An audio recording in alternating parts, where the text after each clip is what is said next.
Mesdames et messieurs, bonsoir, bienvenue dans cette vidéo où on va faire un guide du débutant à la musculation. Ces vidéos sont faites en une seule prise parce que j'aime bien vous parler comme dans un format podcast avec très peu d'editing. Donc si tu n'as pas l'attention pour regarder ça, va falloir arrêter TikTok et se remettre en question. Commençons directement. Si tu veux commencer à la salle, le premier truc que je vais te demander de faire, c'est te fixer un objectif. Donc cet objectif, ça peut être en général trois choses: prendre de la force, prendre du muscle ou perdre du poids. Et bien sûr, tu peux choisir ces objectifs tous les trois si tu as envie et si tu as la détermination. Et ces objectifs vont vraiment t'aider à déterminer quel genre de programme et quel genre d'entraînement tu vas faire.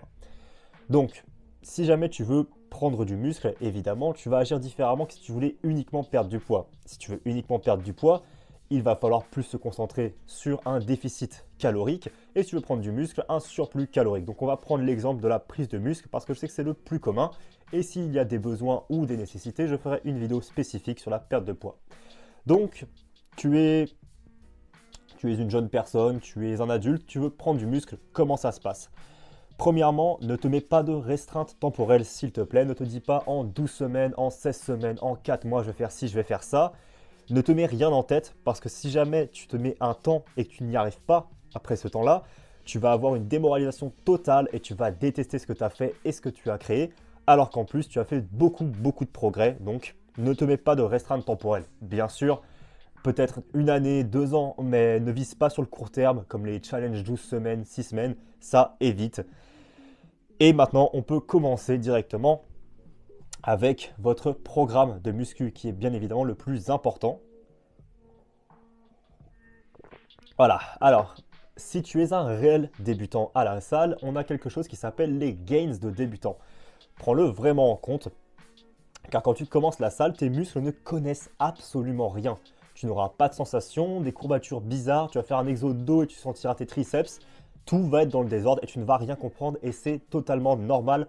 Comme toute chose que tu fais, si jamais tu te mettais, si tu te mettais pour la première fois au volet, bah, tu n'arriverais pas à faire des passes. C'est normal, tu n'arriverais pas à faire des snatchs, c'est normal. Et pourtant, la musculation, tout le monde pense que tout va cliquer d'un coup et que tout sera instantané. Non, peu importe les conseils que je vais te donner, si ton corps ne s'est pas adapté à la charge et aux choses que tu lui donnes, il va forcément galérer. Donc, prends vraiment en compte que tu ne pourras pas tout faire parfaitement et cela se lie directement à l'appréhension à la salle. Forcément, tu vas avoir peur en rentrant dans la salle et encore plus si tu es une femme, je le sais. Enfin, je ne le sais pas personnellement, évidemment, mais j'ai vu des gens qui étaient beaucoup dans l'appréhension. Donc, dans tous les cas, tu ne pourras pas faire les choses parfaitement. Et même des gens qui ont 3-4 ans de muscu ne font pas les choses parfaitement. Donc, n'aie pas peur d'aller à la salle et juste de tester des choses. Perds un peu cette appréhension des gens qui te regardent parce que même dans la société, généralement, on a peur qu'on nous regarde et qu'on nous juge. La salle, c'est un endroit pour te permettre de challenger ça et te permettre de toi-même faire ce que tu veux. Ne suis pas un magnifique programme au début. Et je te conseillerais même pendant ton premier mois de ne même pas suivre de programme, juste suivre une directive, te dire ok, aujourd'hui je vais à la salle, je travaille tel groupe musculaire. Donc le lundi, je vais faire les pecs, le mardi le dos et le mercredi les jambes. Voilà, tu te donnes juste une directive et après à la salle, tu fais ce que tu veux. Tu fais la machine que tu veux, l'exercice que tu veux et tu ne te donnes pas de trucs à faire optimalement. Ne cherche pas à faire les choses parfaitement au début, découvre, amuse-toi et prends confiance en toi parce qu'il n'y a pas de mauvais exercice, juste un mauvais contexte et retiens-le bien. Maintenant, les gains de débutants. Alors, ça dépend des gens, ok? Mais généralement, dans la première année, donc pour certains, ça peut être 2 mois, 3 mois, jusqu'à 1 an, tu vas faire beaucoup de gains. Et c'est là que la plupart des gens font leurs gains pour le restant de leur vie. Un phénomène d'adaptation que tu vas prendre rapidement en masse musculaire parce que ton corps a une grande capacité d'adaptation initialement. Donc, il y en a qui vont devenir très musclés en 1 an, d'autres un peu moins. Mais dans tous les cas, la première année, c'est là où tu vas faire le plus de gains musculaires.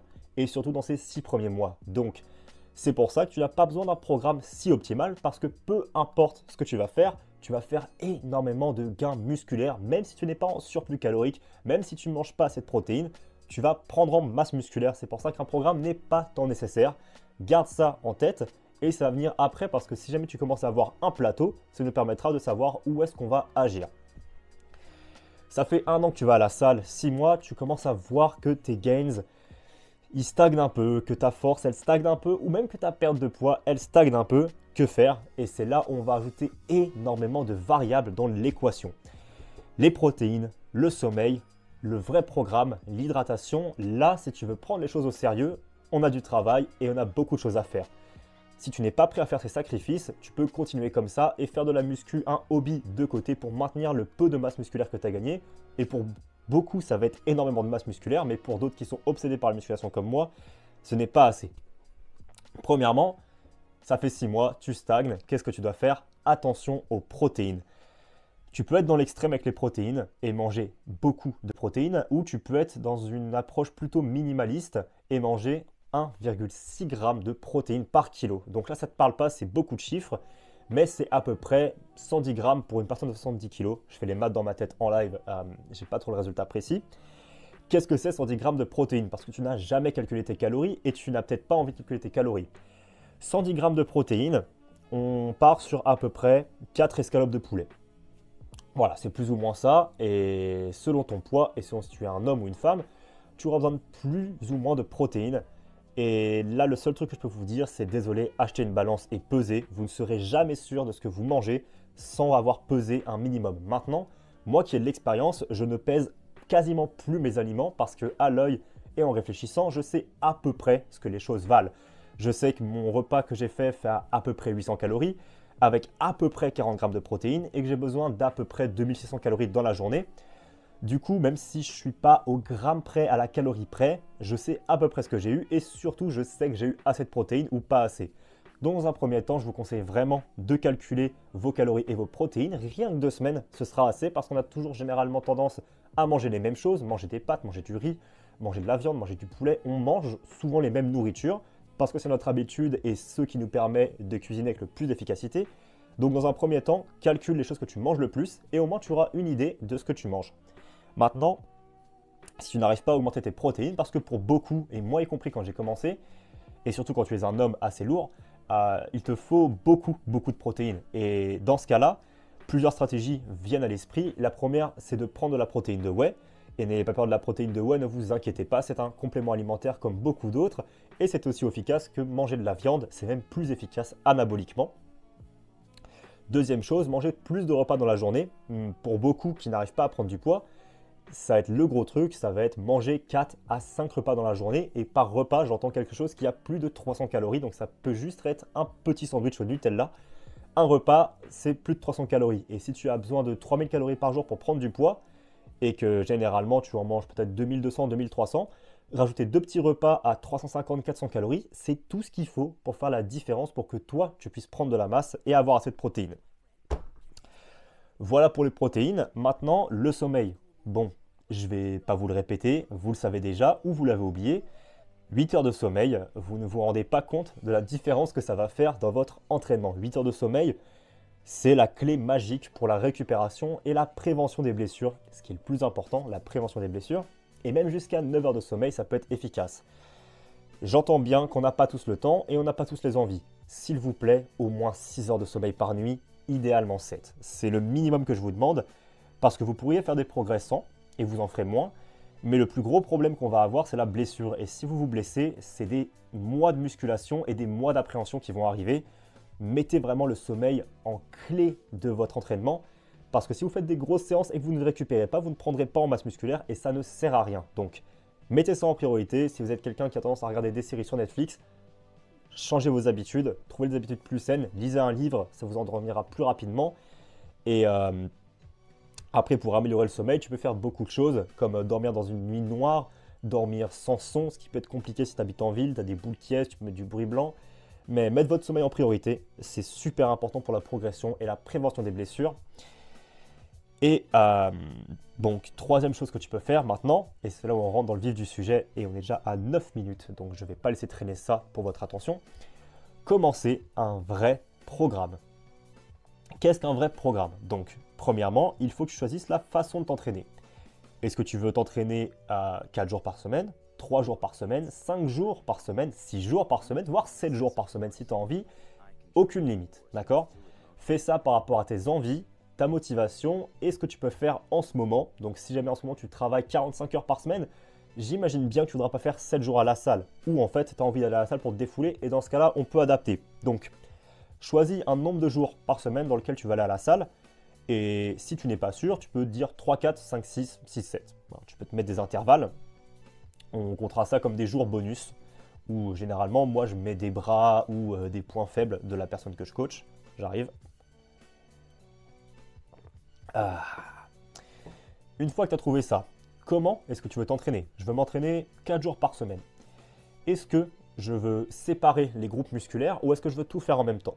Est-ce que dans mon premier jour, je veux faire uniquement les pecs? Est-ce que dans mon premier jour, je veux faire les pecs et le dos?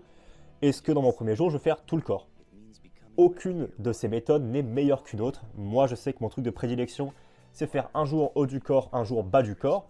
Pour beaucoup, c'est un jour pec, un jour dos, un jour jambes. Et ma deuxième méthode préférée de m'entraîner, c'est tout le corps. Donc par exemple, faire une séance où tu commences avec du développé couché, suivi d'un tirage vertical, suivi de leg extension pour les jambes. Tu peux totalement faire ça et je te recommande vivement de faire ça si tu t'entraînes 2, 3 à 4 fois par semaine parce que tu pourras plus stimuler les muscles de cette façon. Et si jamais tu fais 6 à 7 fois par semaine, c'est vrai que faire des parties du corps isolées comme pec, dos, ça commence à être plus intéressant. Donc, choisis le nombre de jours par semaine, choisis ton entraînement. Ok, maintenant, le truc que personne ne comprend et que même à très haut niveau, les gens font un peu aléatoirement. Combien de séries, combien de répétitions je dois faire? En fait, c'est pas si compliqué. Dis-toi que si tu veux prendre en masse musculaire, le minimum à viser, c'est 4 séries par groupe musculaire. Qu'est-ce que ça veut dire? 4 séries de mollets dans la semaine, 4 séries de pecs dans la semaine, 4 séries de triceps dans la semaine. Sachant que tu fais des exercices comme le squat, le développé couché qui vont travailler plusieurs groupes musculaires. Donc si jamais je fais 4 séries de développé couché, je fais 4 séries de triceps, 4 séries de pecs, 4 séries de deltoïdes. Magique, j'ai juste besoin de 4 séries de développé couché par semaine pour gagner en muscle. L'optimal, ça va être 8 à 10 séries par semaine par groupe musculaire. Donc 8 à 10 séries de pecs, mollets, deltoïdes, peu importe.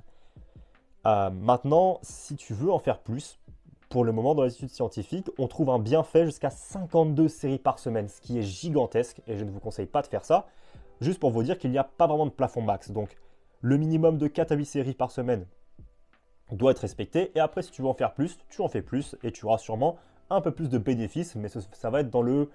Allez, tu auras fait 90% avec les 4 à 8 séries, et il te restera 10% de marge où tu peux t'améliorer.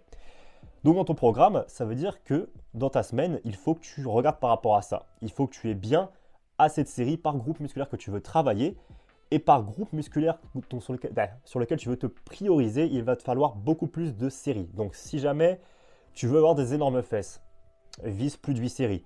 Par contre, si tu t'en fous d'avoir des pecs, bon, s'il te plaît, fais au moins 4 séries. C'est pas grand chose, tu vois. Pour les mecs, si tu veux des énormes pecs, bah ouais, fais 15, 16, même 20 séries par semaine, tu peux largement le faire. Et s'il te plaît, fais 4 séries de mollets, ça coûte vraiment rien, ça prend 2 secondes. Voilà pour les séries, donc tu vas t'organiser sur tes 4 jours que tu as pour mettre toutes les séries dont tu as besoin par groupe musculaire. Oublie vraiment pas que certains exercices travaillent plusieurs groupes musculaires. Je te prends les 3 gros. Le soulevé de terre, tu vas travailler un peu de trapèze, un peu d'ischio, un peu de quadri et des fessiers. Donc tu peux rajouter ces séries-là avec tes séries de deadlift. Le développé couché, comme j'ai dit, pec, triceps, deltoïdes. Donc tu auras déjà tes 4 séries de deltoïdes, triceps et pec. Donc si jamais tu fais 2 fois du bench, bah, tu as 2 fois plus de stimulus. Bench, deadlift et squat évidemment. Beaucoup de quadri, un peu de trapèze supérieur, des abdos, des érecteurs de la colonne. Pas beaucoup d'ischio, je ne compterai pas le squat dans les ischios. Et voilà, donc comptez bien le nombre de séries dont vous avez besoin par semaine par groupe musculaire. Et vous avez vos séries pour la semaine. Maintenant, combien de séries faire par exercice? Encore une fois, ça dépend juste d'à quel point vous voulez pousser le volume. Tu pourrais totalement faire 8 exercices avec une seule série pour avoir tes 8 séries de pecs par semaine. Bon, je ne conseille pas trop ça, je conseille au minimum 2 séries par exercice et jusqu'à 5 séries parce qu'après 5 séries, tu auras tendance à perdre trop de force dans l'exercice et pas avoir un stimulus qui est très intéressant et aussi à t'ennuyer. Donc 2 à 5 séries et maintenant tu mets autant de séries que tu veux, il n'y a pas vraiment de rapport. Je sais que j'aime bien mettre peut-être 2 séries si jamais vraiment je vais pousser fort sur l'exercice, si je vais faire des grosses répétitions à l'échec.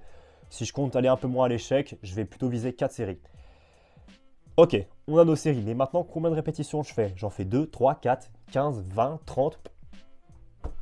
Pareil, de 1 à 5 répétitions, on va être plutôt dans un côté force. Pourquoi? Plus tu pousses lourd, plus tu vas stimuler les adaptations nerveuses pour pousser plus lourd. Donc, si ton objectif c'est vraiment de la force, je te conseille de rester entre 1,5, 1,6 et de rarement dépasser au-dessus de ça parce que ça va te servir beaucoup moins, bien que tu peux gagner en force à 15-30 reps et gagner en muscle à 1 ou 2 reps, ok? Ce sera juste pas ta priorité principale, on va dire que c'est genre du 80-20, tu vois, 80% de force, 20% de muscle, mais c'est pas exclusif, en mode ah non, c'est mort, tu n'en auras pas, c'est fini ici. Si tu veux prendre du muscle, 6 à 15, ça reste le top. Parce que pousser lourd, n'empêche, tu vas avoir quand même plus de stress sur les tendons et les ligaments. Donc sur le long terme, sur 12-16 semaines, si en plus tu ne gères pas assez ta récupération, tu pourras avoir des douleurs d'épaule et avoir tendance peut-être à te blesser. Donc pour quelqu'un qui veut strictement du muscle, je conseille rarement d'aller en dessous de 6 reps. Ça ne servira pas à grand chose dans tous les cas.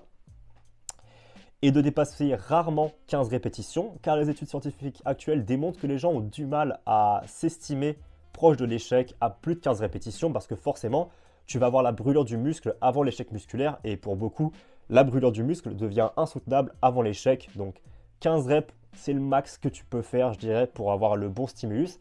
Sinon, tu pourrais faire des exercices dans lesquels tu n'auras pas un assez bon stimulus à l'échec. Maintenant, encore une fois, que tu veuilles faire 6 répétitions ou 15, il n'y aura aucune différence en termes de stimulus tant que tu vas proche ou à l'échec. Ce que je n'ai pas écrit et ce que je n'ai pas dit, c'est que tu peux utiliser les répétitions et les séries dans le but de faire de la surcharge progressive. Surcharge progressive, on parle d'augmenter le poids ou augmenter le stimulus au fur et à mesure du temps. Donc si jamais chaque semaine, tu augmentes de 2,5 kg ton développé couché. Donc tu fais 3 séries de 6 à genre 80 kg et chaque semaine, tu augmentes de 2,5.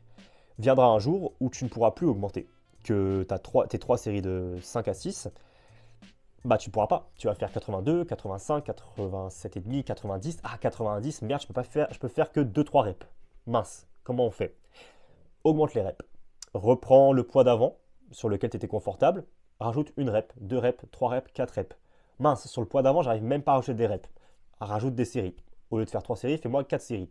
Voilà aussi comment tu peux essayer de déterminer tes répétitions et tes séries.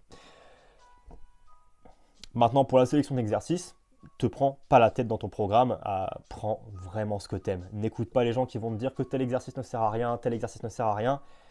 Il y a très peu d'exercices qui ne servent réellement à rien et quand tu les feras, tu te rendras compte que bon, c'est un peu débile, donc ça va te sauter à l'esprit direct, c'est vraiment pas sorcier comme truc. Et à partir de ce moment-là où tu es lancé, tu as ton sommeil, tes protéines, ton programme, et bah continue comme ça pendant des années. On sait que le plafond musculaire max, tu peux l'atteindre au bout de 20 ans. Donc je te laisse imaginer combien de temps ça va te prendre avant d'avoir ton plafond musculaire max. Ça va être très long. Et je connais réellement personne, très peu de personnes, peut-être quelques influenceurs sur internet, qui sont proches de leur plafond génétique max. Je pense que le seul qu'on a actuellement, c'est Alberto Nunez et quelques autres mecs, mais après voilà, on n'est pas encore sûr qu'ils sont 100% naturels. Donc dès que tu as fait tout ça, vraiment, ça va être un marathon, pas un sprint. Tu auras plus de façon de gagner du muscle rapidement, ça va être juste avoir cette constance dans ta vie et faire ça pendant des années. Actuellement, moi, je suis à ma 5e année de muscu et les gains ralentissent drastiquement. Ce que toi, tu as pris en 6 mois, moi, je vais le prendre en 2 ou 3 ans. Et c'est pas grave, c'est comme ça. Tu apprécies ton physique et tu apprends à faire d'autres choses dans la vie, d'autres sports. Donc, voici pour le guide du débutant à la salle. Si j'ai oublié quoi que ce soit, si vous avez des questions, n'hésitez pas à me les mettre dans les commentaires. Je répondrai, je serai toujours là. Même si j'ai beaucoup d'abonnés, bon, pour le moment on n'en a pas beaucoup. Et j'espère que ce format-là, un peu plus podcast, en une prise vous plaît. Je préfère ça, il paraît beaucoup plus naturel pour vous. Et que ça paraisse plutôt comme une discussion, plutôt que faire des trucs hyper coupés en hyper editing.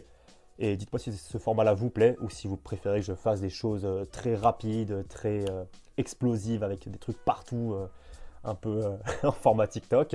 Et je vous souhaite une excellente journée et bon entraînement pour vos prochaines séances.